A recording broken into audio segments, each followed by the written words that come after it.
I am so, so happy to have today's guest, Gina Rubel. And Gina, I will just tell you, you're like my dream guest because I admire you so much. You're one of the people in the world who I really, truly admire. And your business success is actually only a small part of the reason that I admire you. It's And I'm there. listening to you. I realize that I want your listeners to hear that. When we're recording a podcast, I'm like, oh no, my email is still open. I have to close it. Oh, okay, It's here. going to ping. So I looked away from you because I wanted to close everything so I could give you my undivided attention. So Well, I I just am have to say, yours and I am so happy to be here. well, I do actually admire your business success. So I'll just tell a little bit about that. You are the head of a public relations and marketing communications firm called Furia Rubel Communications. You are an author. You are a public speaker. You have a podcast. You are a creator, an innovator, an expert on cybersecurity and on legal matters and on marketing. And you're a mom of two, and you are a wife, and you are a really admirable community leader. So that's you in a nutshell for me. But you can correct anything I get wrong because I do that off the top of my head because I like to just say what I know about the person. So what did I leave out? Oh, well, I'd say first, I'm a mother, wife, and daughter. That's um, for me. I define success around my family. It's not my business. So that's one. And the only thing I would say is I am well versed in cybersecurity. I wouldn't call me an expert. I do crisis communications and risk management, but I rely on cybersecurity experts who really know the details. So, but I can tell you what you need to know generally to keep you out of trouble. Which is all we need.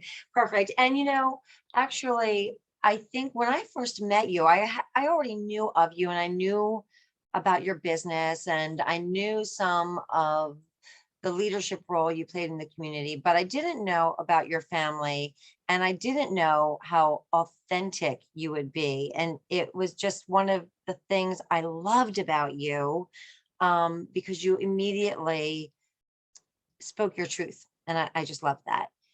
Um, where do you think that comes from?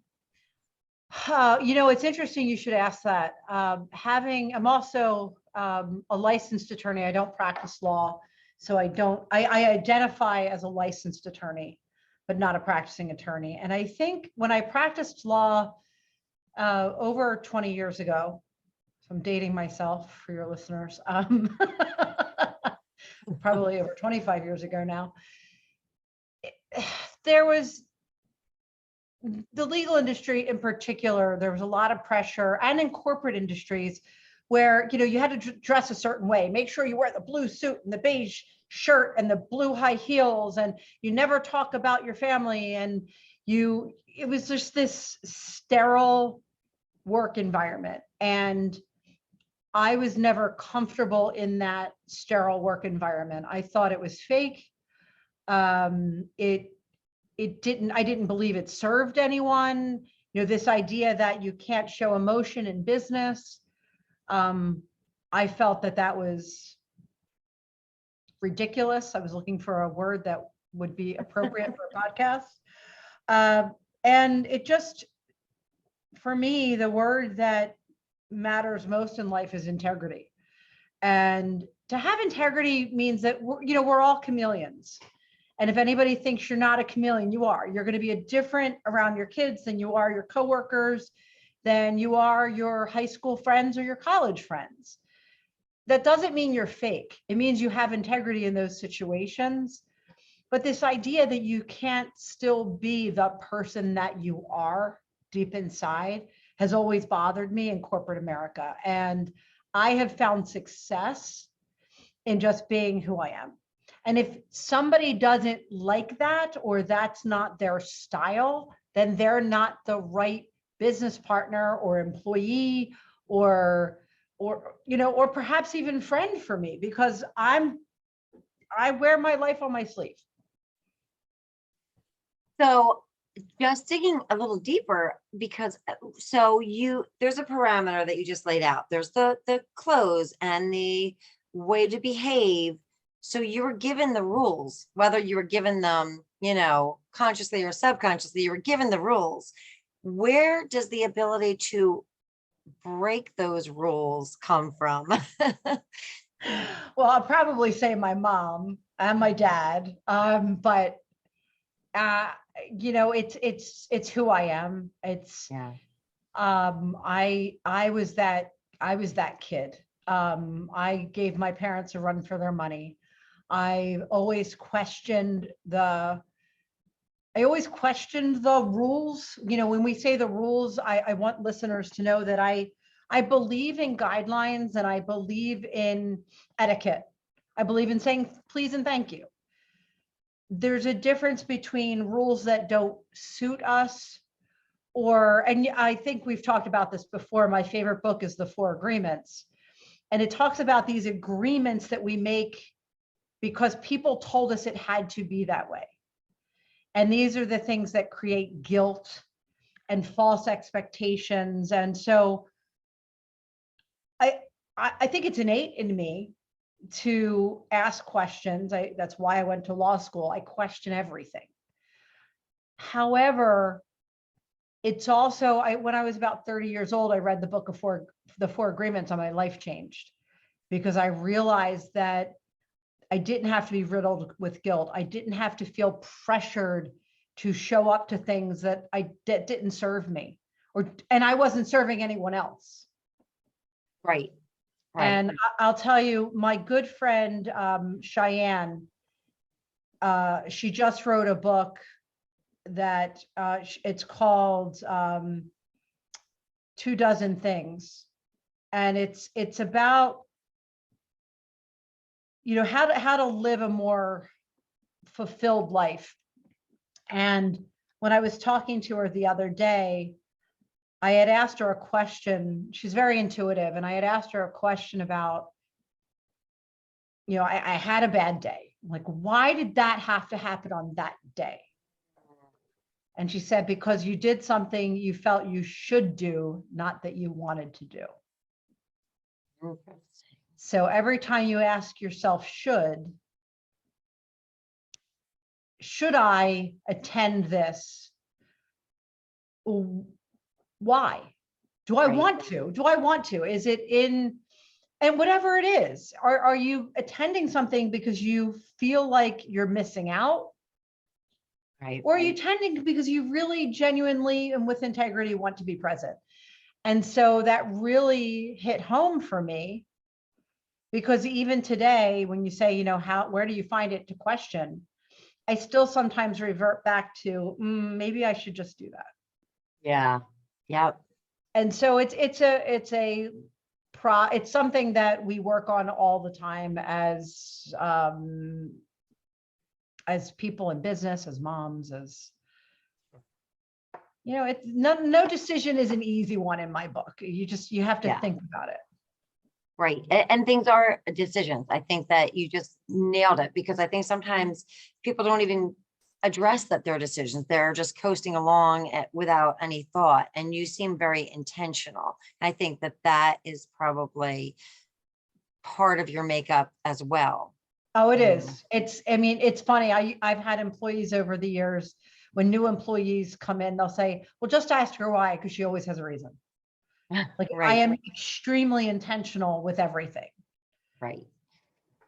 So when you you talked about having a bad day, when something bad happens, as bad things do in our lives, what do you find to pull you through? Is it that questioning of the why? What do you do when something traumatic or just bad happens? So, well, there's two different types of bad, right? For me, there's the personal bad, and I do crisis communications. So there's also the dealing with the client bad. They have an issue. There's something that needs my full undivided attention. I'm going to take your question to mean when something happens personally. Like the example I gave, I had a bad day. I had fallen on ice. I slipped on black ice and hit my head very badly, and I herniated my neck. And even in that situation, I mean, fortunately, I didn't have a concussion. And so I thought through, what do I need to do to be safe? And that's kind of in anything bad, it's like, what do I need to do to be safe or feel safe? Right. So Nice. sometimes it's like in that That's situation, I good. was an hour away from home. I needed to get home where my husband was, where I knew I was safe. And if I needed further care, I would get it. So I called my husband and I said, please track me on Find My iPhone, and I'm driving. And if I need to pull over, I will call you. But this is what happened and I need to get home now. And Wow. so like, to me, it's about getting to safety, Yeah. even if it's emotionally a bad day, and just going and saying, hun, I need a hug. Like I'm having a Yeah. bad day. Like Yep. this was really emotional for me. A lot of people are afraid to ask for support. And I was that way much of my life. I have learned that it really is okay to reach out to a friend and say, you know, I could really use a friend right now, or and I do that. So if I'm having a bad day, depending on what the situation is, I may reach out and say, Amanda, can we talk? Yes. Always. Right. And that's really what it Yeah. comes down to. Yeah. It's fine. It's getting to safety. And so the same Yeah. thing with my clients, it's with any crisis communication, the first thing you have to do is figure out where is the safety point. So whether it's physical safety, or if they're getting bad press and you just need to say, okay, here's what we need to do to control this. It's taking a deep breath, and for me, getting to that place. Well, that also points to, you know, your tribe. It also points to you are surrounding yourself with the right people. So what do you look for? You know, what makes somebody right for friendship, or, you know, maybe what do you think the traits that your husband has that you are drawn to, or what traits are you drawn to in other So people? I don't look for traits. There's definitely 3 things that I admire in others that will draw me to them more closely. And it's simply honesty, loyalty, and empathy. I tend to be a very loyal person. And so if I say I'm going to do something, I do it. If I didn't, there is definitely a reason, you know, it's like, Right. and I'm going to follow up. Honesty it's a non-starter. It's just, if you can't be honest, I don't want to be in your company. Yeah. So for me, and you know, I keep reading these books as we get older. You know, you and I are both what they call midlife. I feel like I'm 25 still, but Yeah. they say to us now, well, you know, you can choose your friends, and if you have somebody who's dead weight or I think that's a whole crock of nonsense. Yeah. And the reason I say that is I have friends in my network, some of whom own the world and some of whom own nothing. And they are all as important to me. And when I say own nothing, I mean even their own emotional lives are a complete wreck. And it doesn't matter. They're my friends nonetheless, and I love them equally. So this idea of, you know, if you have a friend that has had more trauma in their lives, you're going to drop them because they've had more, like, I don't subscribe to that. Mm-hmm. There's a loyalty factor. And so it's not about what you are, it's about who you are that matters to me. Yeah, that makes a lot of sense. You know, Now, what would make you drop somebody? What would be like a deal breaker for you? Would a it be lot. that lack of Lying. honesty? Lying. Yeah. Yeah. period. Yep. Interesting. Lying. So, Gina, I said what you did, and then you referenced the fact that you had been a lawyer, an attorney, a practicing attorney. What led you away from that and into what you're doing now? Well, it's so, so many people ask me that question, and I'm not really away from the practice of law at all. So Furia Rubel, while we work with different companies of all sizes, predominantly business to business companies, nonprofits, financial institutions, things like that, a very large majority of our clients are large law firms. We have clients all over the United States, in British Columbia. We've worked with clients in Canada. And so I am working within law firms every day. I'm just not practicing law. So the difference is, what I like to explain is, we're communicating a message to a target audience to elicit a response. I'm just not doing it in the court of law. Right. I'm doing it Right. in the court of public opinion. But you also did become an entrepreneur. Maybe all lawyers are that to a certain extent, because I think an entrepreneur is a specific type of human. I mean, when you are an entrepreneur, that's a risk. And that's also, I think it takes a certain amount. And I say this to you knowing that you've just talked a lot about safety and security, but I almost feel like there's a little bit of a dash of daredevil-y in an entrepreneur. What do you There think is, about that?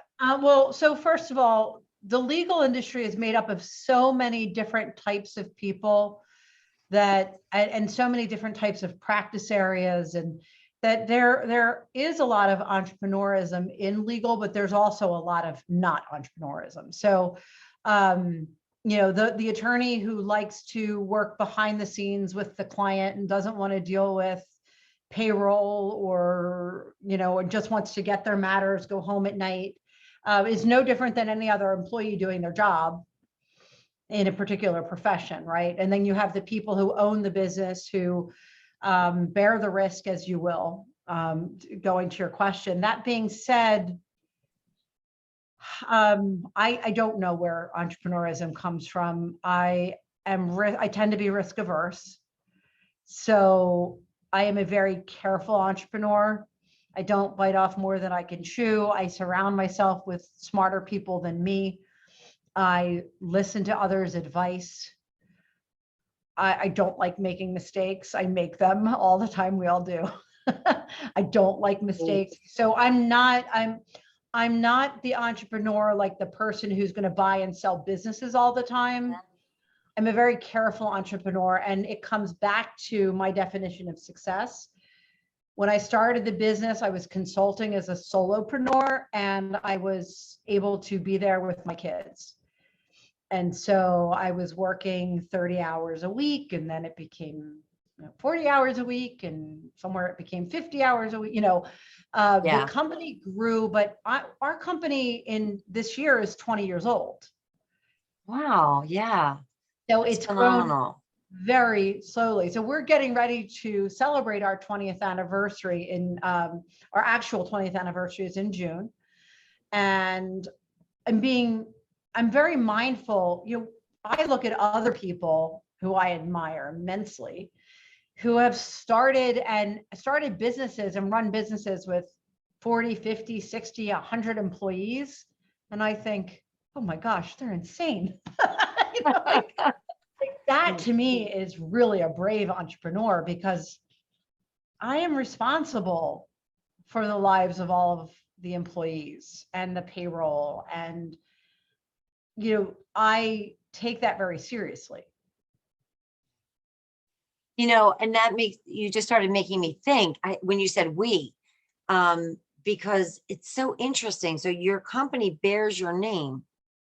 And I always think you have to be able to, even with a company that bears your name, somehow make that a we. Oh, but it is a we. I do not do all the work. In fact, I do very little of the work today. I run the company.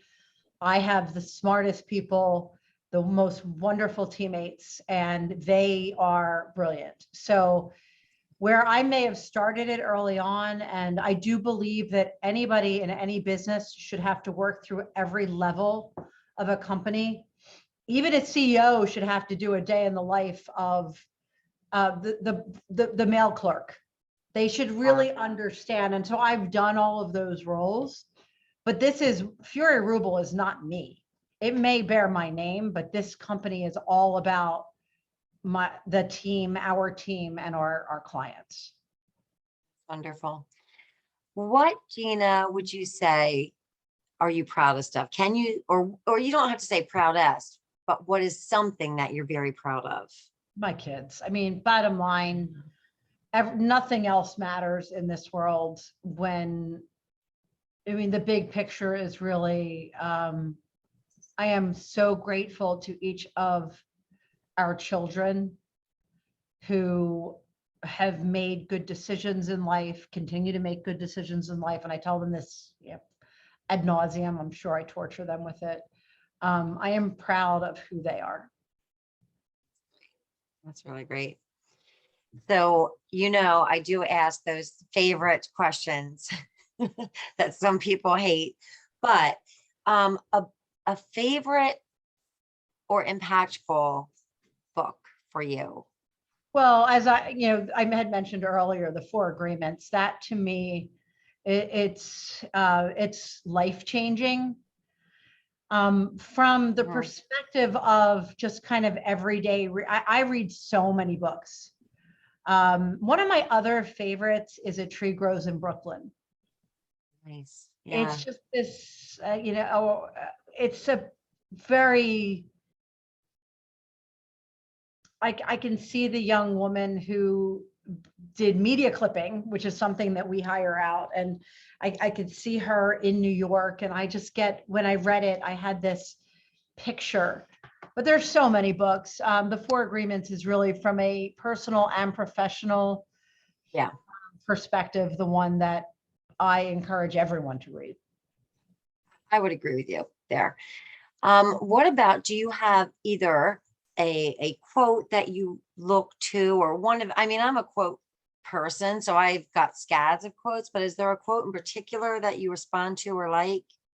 There is, and it is in bocca al lupo, and it's Italian, and it means the sentiment is good luck. It's like break a leg, but it actually means into the wolf's mouth. So it's this very, I'm Italian American, we can be very dramatic, and I love my culture. And so it's one of those things that I think embraces a lot of who I am. Like, yes, crisis, all right, into the mouth of the wolf, here we go. That's great. Yes, I hadn't thought about it in that light. What about, Gina, do you have any kind of overall purpose or mission that you kind of, when you wake up in the morning, you kind of go, this is kind of what fuels me, or this is my running thread through everything in life? So what fuels me is integrity. And it changes day to day.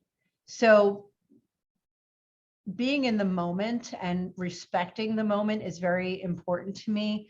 So for example, right now in our history, we're witnessing a brutal war in the Ukraine. Yes. And right now, the thing that is inspiring me most is how to help in any way possible. And the women and children who are being displaced, and the men who are going back in, and the bravery and I'm so inspired by that. And so what I look for things every day, but it does come down to integrity. How can I live in my integrity today? Like, that's the kind of question I ask myself every day.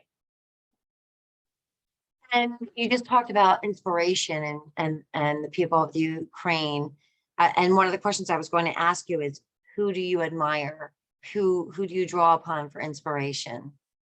I mean, I can draw inspiration from everyone. I do see good in all people, um, or at least I try.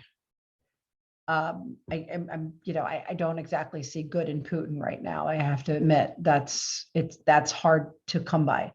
But I really do try to see people and the good in them and be inspired by that. One of the things I've been doing to keep my sanity is ending the day with a positive story about Ukraine and being Oh, that's inspired by nice. those. Like there was Yeah. one a few days ago where there's this man who goes to the site of hardship and he plays the piano. And he was playing the piano at the Polish border for where the Ukrainian people were coming over the border. And he just wanted them to hear something peaceful. Oh my And I thought, gosh. he actually went into Lviv, and I'm praying that he's, still with You us. just But gave me chills. it was Yeah. beautiful. It was beautiful. And then there was another story that my husband shared where there was a car pulled over of Ukrainian people. And it was Ukrainian soldiers that pulled them over and said it was a checkpoint. They were checking for Russian spies. And they were all outside against the car. And the next thing you know, another soldier pans the camera and there's a soldier on his knee and he's actually proposing to his girlfriend at the border, and it's like, Yes. those types of stories have been helping me to find some beauty in this devastation, because there's really nothing good about this. Yes. But to find the beautiful stories in it helps us as humans to be able to process this level of devastation. So, I do a couple of different things to keep myself sane. Actually, I love that so much. I love that so much, Gina, because I think that that's the way we should live our lives, finding the beautiful story in it. I love that as just an overriding kind of mantra. I think everybody can find the beautiful story within their life, and we all have different things at different times, but that speaks to me. And it takes time sometimes, when we lose a loved one and we sit there and we all say why when we're in grief. You might find that you lost that person because you're going to have to help somebody else through the same situation 10 years from then, or, their silver linings don't show themselves readily all the time.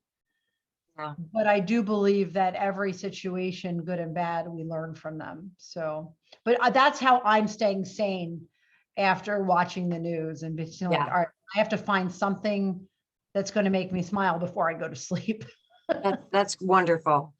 What about best advice you have received, or some good advice that you've received? Define your own success. Don't let others define it for you. That's been really important to me. I started in the very beginning of this podcast and said, I define success around my family. So, yes. And for my company, success has always been defined as maintaining a great staff, being able to pay them properly, not having to lay people off. We were very fortunate. We laid no one off in the pandemic.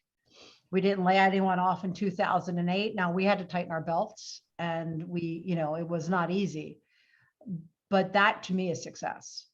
And so defining one's own success is really important. What about, what's a perfect day for you? Oh, it's so simple. Now that we're empty nesters, a perfect day is my husband, our two kids, my mom, me, and the dogs just having undivided attention of each other and being together. It's just, I am happiest with my family. Can I just ask you, I also know that your dad passed away, And when I heard you say that, I thought somebody might wonder, where's her dad in all of this? And I know that he's passed away. Can you just share something that you loved about your father Oh my that gosh. has lasted? My dad and I, my dad was also an attorney. And so my dad was super passionate about everything. And he put his heart and soul into everything he did. And he taught me to do that. But more importantly, my father gave me the validation to pursue a career that was not traditional without judgment, and was so proud to see that thrive. And so, I mean, my father and I had an unbreakable bond, and he, I think of him every day. And one of the other things he did, which sometimes I yell at him for, even now that he's passed, is when he was on his deathbed, he said to me, always ask, what would your father do? Wow. And I said, That's Dad, another thing that gives me fair. chills. Like, that's not fair, because I won't always do what you would do. Yeah. He's like, well, that's the point. Sometimes you need to make your own decision.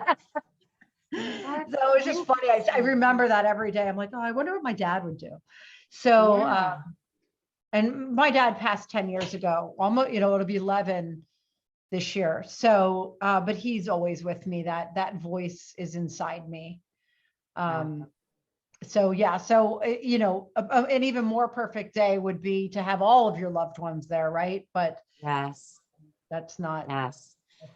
reasonable. I end the podcast with, I think it's kind of a hard question, but it's kind of like, what off the top of your head would you say are your hopes for yourself and your hopes for the world in which you live? Oh gosh, I mean,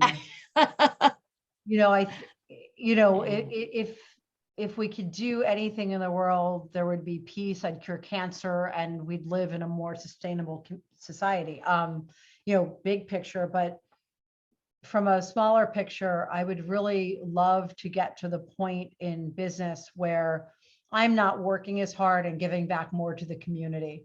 I am very enamored by those women who have, and in particular women, because of being a woman entrepreneur, but who have the time and ability and resources to be able to give back in nonprofit at a level that they do. Perhaps sometimes it's, once they retire, things like that. So giving back, helping this, no matter how small a community, when you give back, every stone in that pond has a ripple effect. And so that would be my ultimate, and then, and being able to be there for my kids as they grow up and have kids. And,